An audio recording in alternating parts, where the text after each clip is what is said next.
പ്രിയപ്പെട്ട ഗ്രന്ഥശാല പ്രവർത്തകരെ, സുഹൃത്തുക്കളെ, സഹോദരി സഹോദരന്മാരെ, ഞാൻ KP കുഞ്ഞികൃഷ്ണൻ, പ്രസിഡന്റ്, യുവജന ഗ്രന്ഥാലയം, കൈരളം. കേരളത്തിലെ വിപ്ലവ പ്രസ്ഥാനത്തിൻ്റെ ഈറ്റില്ലമെന്ന് അക്ഷരാർത്ഥത്തിൽ വിശേഷിപ്പിക്കുന്ന വടക്കേ മലബാറിലെ ചുവന്ന ഫർക്കയായ ഇരിക്കൂർ ഫർക്കയിൽ കർഷക പ്രസ്ഥാനവും കമ്മ്യൂണിസ്റ്റ് പാർട്ടിയും കെട്ടിപ്പടുക്കുന്നതിൽ മുൻനിര നേതാവായി പ്രവർത്തിച്ച ധീരനായ സഖാവായിരുന്നു സഖാവ് A. കുഞ്ഞിക്കണ്ണൻ. സഖാവ് നമ്മെ വിട്ടുപിരിഞ്ഞിട്ടേക്ക് 52 വർഷം തികയുകയാണ്.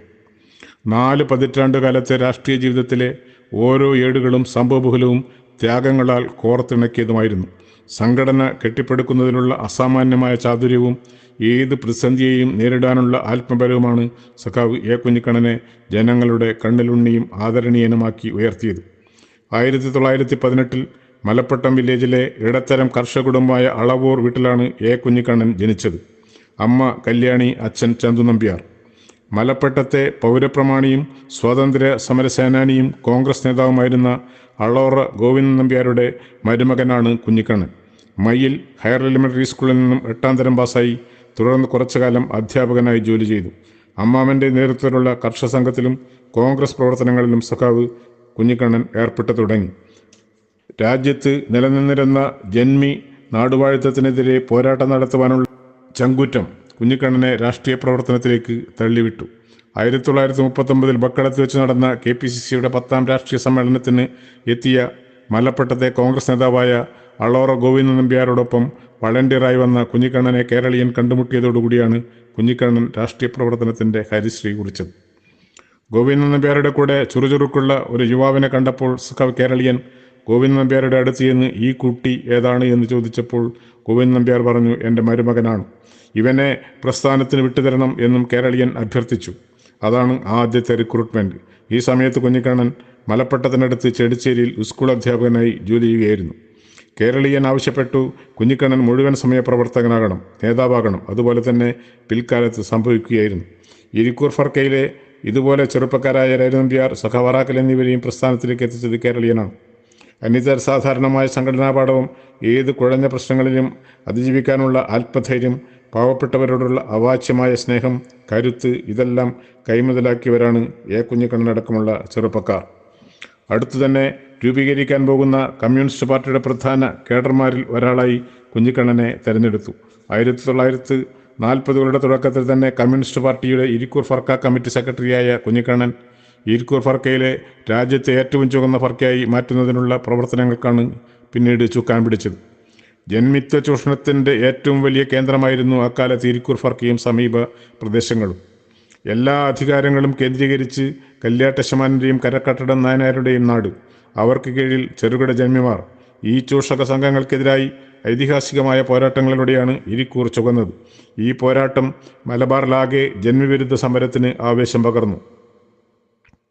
ജന്മിത്വത്തിനും ജന്മിത്വത്തിൻ്റെ കിങ്കരപ്പടിയായ കോൺഗ്രസിനുമെതിരെ പഴയ ഇരിക്കൂർ ഫർക്കയിലെ രോമാഞ്ചജനകമായ ചരിത്രത്തിലെ ഒരു ഭാഗമാണ് സഖാവ് A. കുഞ്ഞിക്കണ്ണൻ്റെ ജീവിതം. 1940 സെപ്റ്റംബർ 15 മർദ്ദന പ്രതിഷേധ ദിനത്തോടുകൂടിയാണ് ഇരിക്കൂർ ഫർക്കയിൽ കർഷക സംഘത്തിൻ്റെയും പാർട്ടിയുടെയും പ്രവർത്തനം ഊർജിതമായത്. കണ്ടക്കയിലാണ് പാർട്ടിയുടെ ഫർക്ക കമ്മിറ്റി ഓഫീസ് പ്രവർത്തിച്ചത്. 1936-37 കാലത്ത് തന്നെ കാവുമ്പായിലും മലപ്പട്ടത്തും കൈരളത്തും പയ്യാവൂരിലും എരുവേശിയിലും പ്ലാത്തൂരിലുമെല്ലാം കർഷക പ്രസ്ഥാനം പ്രവർത്തനം തുടങ്ങിയിരുന്നു. ഭാരതീയനും കേരളീയനും KPR ഗോപാലനും എത്തിയാണ് സംഘം രൂപീകരിച്ചത്. പുരകെട്ടി മെയ്യുന്നതിനുള്ള നെയ്പുല്ല് പറിക്കുന്നതിനുള്ള പരമ്പരാഗതമായ അവകാശം എല്ലാവർക്കും ഉണ്ടായിരുന്നു. ജന്മിമാർ ഈ അവകാശം നിഷേധിച്ചപ്പോൾ എന്ത് ത്യാഗം സഹിച്ചും പുല്ല് പറിച്ച് പുരമേയും, എതിർക്കാൻ ആര് വന്നാലും നേരിടും എന്ന് കർഷക സംഘം പ്രഖ്യാപിച്ചു.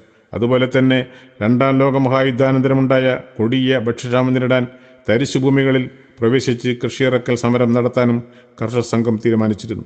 കണ്ടക്കൈ പുല്ലുപറി സമരം നടന്നതിൻ്റെ അടുത്ത ദിവസം കണ്ടക്കൈ മേഖലയിൽ 2 പോലീസ് ക്യാമ്പുകൾ തുടങ്ങി. തുടർന്ന് MSPക്കാരുടെ ഭീകരവാഴ്ചയാണ് നടന്നത്. തുടർന്ന് കുഞ്ഞാക്കമ്മയുടെ നേതൃത്വം നടന്ന കലങ്കെട്ട് സമരം, വിളകൊയ്ത്ത് സമരം, ഇതിനെല്ലാം നേതൃത്വം നയിച്ചത് സഖാവ് A. കുഞ്ഞിക്കണ്ണനായിരുന്നു. അതുപോലെ തന്നെ കല്യാട്ടശമാനൻ്റെയും കരക്കാട്ടട നായനാരുടെയും നരനായാട്ടിനെതിരെ തളിയൻ രാമൻ നമ്പ്യാരുടെയും OP അനന്തമാസ്റ്ററുടെയും പുളുക്കുൽ കുഞ്ഞിരാമൻ്റെയും ഊരത്തൂരിലെ P. കുമാരൻ്റെയും വെള്ളരിഞ്ഞിയിലെ മഞ്ഞേരി ഗോവിന്ദൻ്റെയും ആലോറമ്പൻ കൃഷ്ണൻ്റെയും അതുപോലെ തന്നെ വെക്കടാവെടി എന്ന് പോലീസിനോട് ഗർജിച്ച തെങ്ങിൽ അപ്പയുടെയും മാടായി കുഞ്ഞപ്പയുടെയും മാടായി ചന്തുക്കുട്ടിയുടെയും കൂടെ കാവുമ്പായിലെ പോരാട്ട ഭൂമികയിൽ നിറഞ്ഞു നിന്ന് പ്രവർത്തിച്ച വിപ്ലവകാരിയാണ് സഖാവ് എ കുഞ്ഞിക്കണ്ണൻ. മലബാറിലെ കർഷക സംഘ നേതാക്കന്മാരായിരുന്ന വിഷ്ണുഭാരതിൻ്റെയും കേരളീയൻ്റെയും KPR ഗോപാലൻ്റെയും സുബ്രഹ്മണ്യ ഷണായിയുടെയും പിന്നിലെ ഏറ്റവും ശക്തി സ്രോതസ്സായിരുന്നു സഖാവ് എ കുഞ്ഞിക്കണ്ണൻ. നാട്ടിൽ പട്ടിണി അതിരൂക്ഷമായിരിക്കെ ജന്മിമാർ പത്തായത്തിൽ നെല്ല് പൂഴ്ത്തിവെക്കുന്നത് അംഗീകരിക്കാനാവില്ലെന്ന് കർഷക സംഘം തീരുമാനിച്ചു. മിച്ചമായ നെല്ല് ഉൽപാദക സഹകരണ സംഘത്തിലേക്ക് PCCക്ക് അളക്കണമെന്ന് കർഷക സംഘം ആവശ്യപ്പെട്ടു. ഇരിക്കൂർ PCC ഡയറക്ടർ ബോർഡിൽ അംഗമായ പ്ലാത്തൂരിലെ കർഷക സംഘം നേതാവായ P. നാരായണ നമ്പ്യാരെ ജന്മിയുടെ ഗുണ്ടകൾ തല്ലിക്കൊന്ന് കിണറ്റിലിട്ടു. കർഷക പ്രസ്ഥാനത്തെ പേടിപ്പിച്ച് കീഴടക്കാനുള്ള ലക്ഷ്യത്തോടെയാണ് ഈ ക്രൂരകൃത്യം ചെയ്തത്. ഇതുപോലെ എത്രയെത്ര സംഭവങ്ങൾ. വെള്ളരിഞ്ഞിയിൽ കരക്കാട്ടട നായനാരുടെ വകയായി ഉണ്ടായിരുന്ന പ്രാഥമിക വിദ്യാലയം ഉടമ തന്നെ അടച്ചുപൂട്ടി. ഈ സ്കൂളിൽ പഠിച്ചവരാണ് സമരത്തിന് നേതൃത്വം നൽകുന്നത് എന്നതായിരുന്നു കാരണം. എന്നാൽ ജന്മിയുടെ പഴയ കാലിക്കാരനും പിന്നീട് കർഷക സംഘത്തിൻ്റെ ഉശിരൻ പോരാളിയുമായിരുന്ന കോട്ടകൃഷ്ണൻ പ്രസിഡന്റും MCR സെക്രട്ടറിയുമായി ജനകീയ സ്കൂൾ സ്ഥാപിച്ചു. ആ വിദ്യാലയം MSPയും ഗൂണ്ടകളും തകർത്തപ്പോൾ പിറ്റേ ദിവസം തന്നെ പുതിയ സ്കൂൾ വീണ്ടും ഉണ്ടാക്കി. ജനകീയ പ്രസ്ഥാനം തിരിച്ചടിച്ചു. ജനകീയ സ്കൂൾ കേരളീയനാണ് ഉദ്ഘാടനം ചെയ്തത്. MCR OP Ananda master, Kottayadan Raghava master, MC Padmanabhan master, K. Janaki teacher എന്നിവരായിരുന്നു അധ്യാപകർ.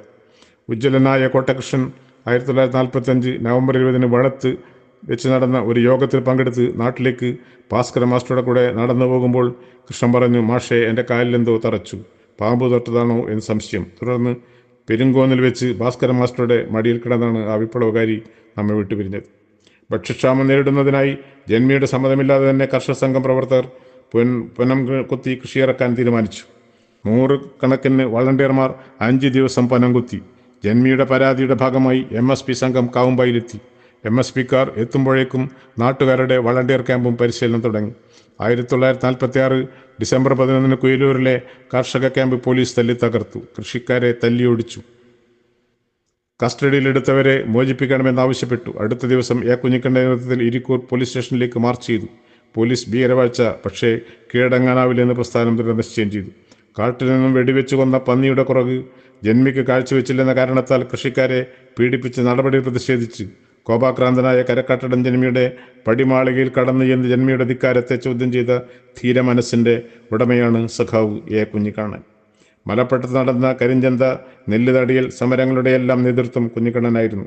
സഖാവ് കുഞ്ഞിക്കണ്ണൻ കാവുമ്പായി കേസുമായി ബന്ധപ്പെട്ട് ഒളിവിൽ കഴിയുന്ന കാലത്ത് കോഴിക്കോട്ട് സഖാവ് P. കൃഷ്ണപിള്ളയിൽ നിന്നും ഏറെ പഠിക്കാനും മനസ്സിലാക്കാനും സാധിച്ചു എന്ന് എ കുഞ്ഞിക്കണ്ണൻ രേഖപ്പെടുത്തിയിട്ടുണ്ട്. കർഷക സംഘത്തിൻ്റെ നേതൃത്വത്തിൽ മലബാർ കലക്ടറുടെ ആസ്ഥാനമായ കോഴിക്കോട്ടേക്കും തുക്കിടി സാഹിബിൻ്റെ ആസ്ഥാനമായ തലശ്ശേരിയിലേക്കും ജാഥ എ കുഞ്ഞിക്കണ്ണൻ നയിച്ചിട്ടുണ്ട്. ജാഥ ക്യാപ്റ്റൻ സഖാവ് എ കുഞ്ഞിക്കണ്ണനും മുഖ്യപ്രാസംഗികൻ സഖാവ് P. കൃഷ്ണപിള്ളയും. ഈരോട് പള്ളിയിലേക്ക് നടന്ന കർഷക മാർച്ചാണ് സഖാവ് എ കുഞ്ഞിക്കണ്ണനെ ശ്രദ്ധേയനാക്കിയ മറ്റൊരു സംഭവം. ഈരോടിലെ 2 കർഷക സംഘം പ്രവർത്തകർക്ക് നേരെ പള്ളി മേധാവികൾ നടത്തിയ വിലക്കിനെതിരെ പ്രസിദ്ധമായ ഈരോട് ജാഥയുടെ നേതൃത്വം സഖാവ് എ കുഞ്ഞിക്കണ്ണനായിരുന്നു. EK നായനാർ, ചടയം ഗോവിന്ദൻ, MCR തുടങ്ങിയവരെല്ലാം ജാഥയിലുണ്ടായിരുന്നു. കത്തിവാളും മറ്റു മാരകായുധങ്ങളുമായി പള്ളിയുടെ ആൾക്കാർ ഭീഷണി മുഴക്കി ജാഥ തടയാൻ ശ്രമിച്ചു. അടിച്ചാൽ തുടർന്നുണ്ടാകുന്ന തിരിച്ചടി താങ്ങാൻ നിങ്ങൾക്കാവില്ലെന്ന് സഖാവ് എ കുഞ്ഞിക്കണ്ണൻ മൈക്കിലൂടെ നടത്തിയ സിംഹഗർജനം പ്രസിദ്ധമായിരുന്നു. 1946 ഡിസംബർ 13 മുതൽ കാവുമ്പായി ഭാഗത്ത് 10 അംശങ്ങളിൽ 144 പ്രഖ്യാപിച്ചു. MSPയും കോൺഗ്രസ് ഗുണ്ടകളും മലയോര മേഖലയിൽ വലിയ ആക്രമണങ്ങളാണ് ഈ കാലത്ത് നടത്തിയത്. വീടുകളിൽ പുരുഷന്മാരെ കിട്ടാതെ വന്നാൽ സ്ത്രീകൾക്ക് നേരെയും ആക്രമണങ്ങൾ നടന്നു. ഈ പീഡനങ്ങൾക്കെല്ലാം നല്ലവണ്ണം തയ്യാറെടുത്ത് ഒന്ന് തിരിച്ചെടുക്കണമെന്നും ജന്മിത്വത്തെ ഞെട്ടിപ്പിക്കുന്ന വിധത്തിലായിരിക്കണം അതെന്നും സഖാവ് P. കൃഷ്ണപിള്ള നിർദ്ദേശിച്ചു. ഈ പ്രക്ഷോഭങ്ങൾക്കെല്ലാം പ്രചോദനം നൽകിയത് 1943 മാർച്ച് 29 നടന്ന കയ്യൂർ രക്തസാക്ഷികളുടെ രക്തസാക്ഷിത്വമാണ്. കാവുമ്പായിൽ നടന്ന ഒരു രഹസ്യയോഗത്തിൽ സഖാവ് എ കുഞ്ഞിക്കണ്ണൻ പ്രസംഗിച്ചു. സഖാവ് PC ജോഷി കയ്യൂർ സഖാക്കളെ കാണാൻ കണ്ണൂർ ജയിൽ സന്ദർശിച്ചപ്പോൾ അപ്പുവും ചെരുകണ്ഠനും അബൂബക്കറും കുഞ്ഞമ്പു നായരും ഏകസ്വരത്തിൽ പറഞ്ഞത്, സഖാക്കളെ, ഞങ്ങളെ ഓർത്ത് നിങ്ങൾ വിഷമിക്കരുത്, ഞങ്ങളുടെ കടമ നിർവഹിച്ചു, അതിൽ ഞങ്ങൾക്ക് അഭിമാനമുണ്ട്. എന്ത് ത്യാഗം സഹിച്ചും പ്രസ്ഥാനം മുന്നേറണം, ലക്ഷ്യം കാണുന്നതുവരെ പോരാടണം. ആ രാത്രി ജയിൽ ഭിത്തികളെ നടുക്കം കൊള്ളിച്ചുകൊണ്ട് ആ ധീരന്മാർ ആർത്ത് വിളിച്ചു, ഇൻക്ലാബ് സിന്ദാബാദ്, കമ്മ്യൂണിസ്റ്റ് പാർട്ടി സിന്ദാബാദ്. കാവുമ്പായിലെ യോഗത്തിൽ സഖാവ് സൂചിപ്പിച്ചു, നമുക്ക് നമ്മുടെ മണ്ണ് വീണ്ടെടുക്കണം. ഒരുപക്ഷെ നമ്മളും ജീവിതം ത്യജിക്കേണ്ടി വരും. എന്നാൽ നമുക്ക് പിറകെ വരുന്നവരുണ്ട്. അവരുടെ ജീവിതത്തിന് നാം അടിവളമാകണം. അതായിരിക്കണം നമ്മുടെ ലക്ഷ്യം. അത് കേട്ട ഉടനെ തളിയൻ രാമൻ നമ്പ്യാർ എഴുന്നേറ്റ് നുറക്കെ വിളിച്ചു പറഞ്ഞു, എൻ്റെ ജീവിതം ഇതാ നമ്മുടെ പ്രസ്ഥാനത്തിന്. എല്ലാവരും അതേറ്റു പറഞ്ഞു. നമ്മുടെ ജീവിതം ഈ മണ്ണാണ്. തുടർന്ന് കർഷക സംഘം പ്രവർത്തകർ കാവുമ്പായിയിലേക്ക് മാർച്ച് ചെയ്തു.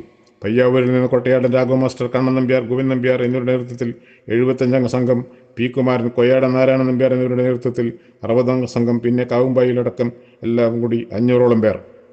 നിരവധി തോക്കുകൾ, കവണകൾ, വടികൾ എല്ലാവരും കാവുമ്പായി കുന്നിലേക്ക് കയറി. എന്നാൽ കുന്നിന് ചുറ്റുമുള്ള വയലുകളാകെ പിറ്റേന്ന് പലരും മുമ്പേ പോലീസ് വളഞ്ഞു. തോക്കുകൾ ഗർജിച്ചു. പോരാട്ടത്തിൽ പുളുക്കുൽ കുഞ്ഞിരാമൻ, പി കുമാരൻ, മഞ്ഞേരി ഗോവിന്ദൻ, ആലോറമ്പൻ കൃഷ്ണൻ, തെങ്ങിലപ്പ എന്നിവർ സാക്ഷികളായി. ഈ കൊലയ്ക്ക് നേതൃത്വം കൊടുത്തത് നാരാധമനായ ഇൻസ്പെക്ടർ രാമൻ മേനോനാണ്. 1950 ഫെബ്രുവരി 11 സേലം ജയിലിൽ വെച്ച് നടന്ന നരനായാട്ടിൽ കാവുമ്പായി സമരസേനാനികളായ തളിയൻ രാമൻ നമ്പ്യാർ, OP ആനന്ദ മാസ്റ്റർ അടക്കം 22 പേർ രക്തസാക്ഷിത്വം വരിച്ചു. തുടർന്ന് ജന്മികൊണ്ടിയായ ആനക്കാരനെ കൊന്ന കേസിൽ സഖാവെ കുഞ്ഞിക്കണ്ണൻ, തളിയൻ രാമൻ നമ്പ്യാർ, അറാക്കിൽ കുഞ്ഞിരാമൻ, മാടായി ചന്തുകുട്ടി, മാടായി അപ്പ, കേളോത്ത് കൃഷ്ണൻ, EK നാരായണൻ നമ്പ്യാർ, EK ദാമോദരൻ നമ്പ്യാർ എന്നിവർ പ്രതികളായി. ഈ കേസിൽ കുഞ്ഞിക്കണ്ണൻ ഒളിവിൽ കഴിയുമ്പോൾ മാരകമായ അൾസർ രോഗം പിടിപെട്ടു. ഒളിവിൽ കഴിയുന്ന സഖാവെ കുഞ്ഞിക്കണ്ണൻ സന്യാസി വേഷം ധരിച്ച് മദ്രാശി മെഡിക്കൽ കോളേജിൽ ജോലി ചെയ്യുന്ന ഡോക്ടർ PKR വാര്യരുടെ വസതിയിലെത്തിയതും വാര്യർ ചോദ്യം ചെയ്തതും തുടർന്ന് വേഷം മാറി പരിചയം പുതുക്കിയതും മെഡിക്കൽ കോളേജിൽ കിടത്തി ഓപ്പറേഷൻ ചെയ്തതുമെല്ലാം ഡോക്ടർ PKR വാര്യരുടെ ഒരു സർജന്റെ ഓർമ്മക്കുറിപ്പുകളിൽ രേഖപ്പെടുത്തിയിട്ടുണ്ട്. സഖാവ് കുഞ്ഞിക്കണ്ണനെ ആനക്കാരൻ കൊലക്കേസിൽ ജീവപര്യന്തം ശിക്ഷിച്ചു. തുടർന്ന് സേലം ജയിലിൽ കിടക്കുമ്പോഴാണ് സേലം ജയിൽ വെടിവെപ്പ് നടന്നത്. സഖാവ് കുഞ്ഞിക്കണ്ണൻ്റെ കഴുത്തിനാണ് വെടിയേറ്റത്. തലനാരിഴ വ്യത്യാസത്തിലാണ് ജീവൻ രക്ഷപ്പെട്ടത്. 1954 സഖാവ് കുഞ്ഞിക്കണ്ണൻ ജയിൽ മുക്തനായി. തുടർന്ന് പ്രസ്ഥാനം കെട്ടിപ്പടുക്കുന്നതിൽ പൂർവാധികം ഉത്സുകനായി. പാർട്ടിയുടെ ഇരിക്കൂർ ഫർക്ക സെക്രട്ടറി, കർഷക സംഘം സംസ്ഥാന കമ്മിറ്റി അംഗം, പാർട്ടിയുടെ ഇരിക്കൂർ മണ്ഡലം സെക്രട്ടറി, കർഷക സംഘം സംസ്ഥാന കമ്മിറ്റി അംഗം, CPM ഇരിക്കൂർ മണ്ഡലം സെക്രട്ടറി, CPM സംസ്ഥാന കമ്മിറ്റി അംഗം, CPM കണ്ണൂർ ജില്ലാ കമ്മിറ്റി അംഗം, അവിഭക്ത Irikkur panchayat president, Malappattam panchayat president, Irikkur BDC chairman, Malappattam panchayat service സഹകരണ സംഘത്തിൻ്റെ പ്രസിഡന്റ് എന്നീ നിലകളിലെല്ലാം പ്രവർത്തിച്ചു. 1970 നടന്ന അസംബ്ലി തെരഞ്ഞെടുപ്പിൽ ഇരിക്കൂർ മണ്ഡലത്തെ പ്രതിനിധീകരിച്ച് MLA ആയി തിരഞ്ഞെടുക്കപ്പെട്ടു. ഭീകരമായ പോലീസ് മർദ്ദനത്തിൻ്റെയും ത്യാഗപൂർണമായ ഒളിവ് ജീവിതത്തിൻ്റെയും ഭാഗമായി മാരകമായ രോഗം പിടിപെട്ടു. 1973 നവംബർ 23 സഖാവ് കുഞ്ഞിക്കണ്ണൻ നമ്മളെ വിട്ടുപിരിഞ്ഞു. സഖാവിൻ്റെ ജ്വലിക്കുന്ന സ്മരണകൾക്ക് മുമ്പിൽ ആദരാഞ്ജലി അർപ്പിക്കുന്നു. എല്ലാവർക്കും അഭിവാദ്യങ്ങൾ.